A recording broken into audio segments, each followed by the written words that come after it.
I've said some harsh things about Andrew Tate on my channel, and I've been thinking about it, and I don't think I've been entirely fair to him. Now, I stand by the criticisms that I've made, and I also understand, because I do think he's kind of sleazy, I do understand why incels are mistrustful of him, and I think that their mistrust is somewhat justified, because again, he is a little bit sleazy.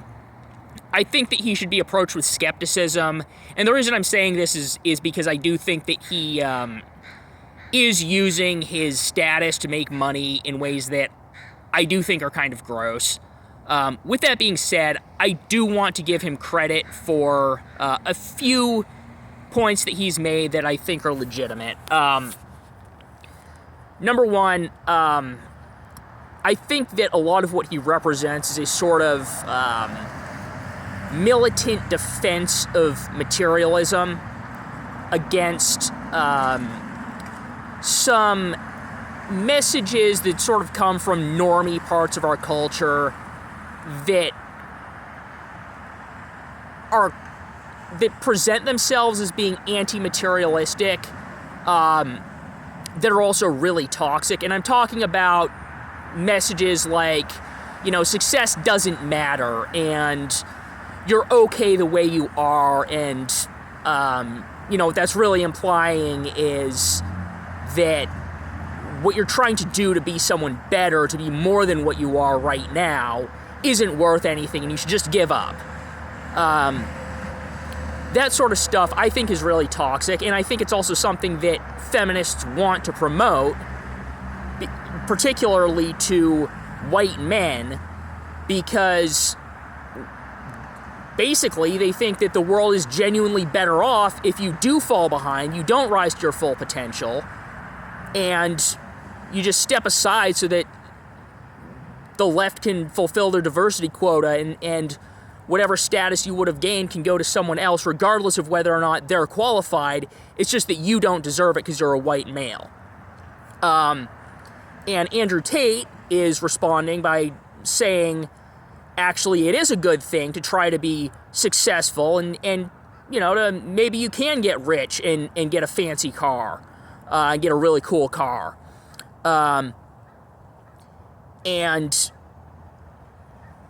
in that vein, he also is promoting a model of masculinity that helps facilitate that. So it's embracing masculinity, rejecting the feminists' attempts to emasculate men, and doing so in a way that's intended to help men get something for themselves in their own lives. So it's not the whole Matt Walsh crap where it's like it's all about, some moralistic duty to give women what they're entitled to because women are above you and you should serve their needs. It's not that. It's actually, you should be a man because you want to be successful, because you have a life to live, and I think that's what's at the core of it. It's about living your life. And I don't know if Andrew Tate is fully cognizant of that part of it, but I think that is the healthy message that's at the bottom of that. And he also,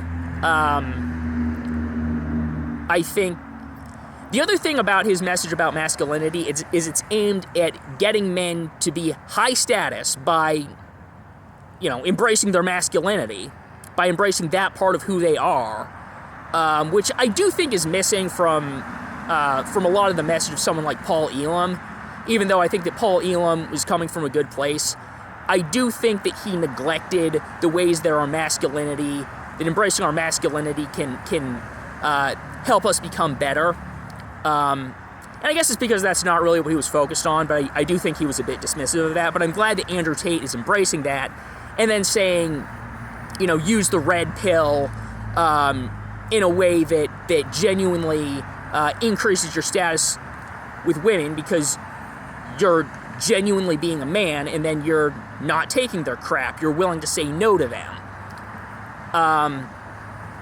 So I want to give Andrew Tate credit on those counts. Now, obviously, if you watch my channel, you'll note that I've also said some positive things about the Unabomber.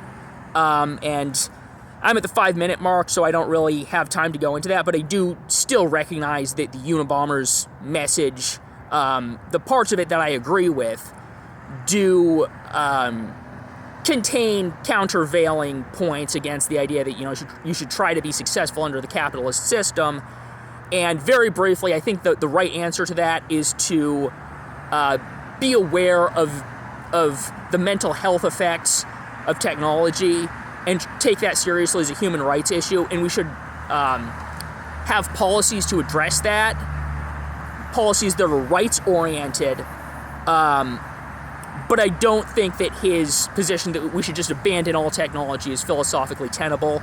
And I think that trying to be successful under the system that has created the prosperity that we do enjoy in our society today is a healthy thing to want for yourself.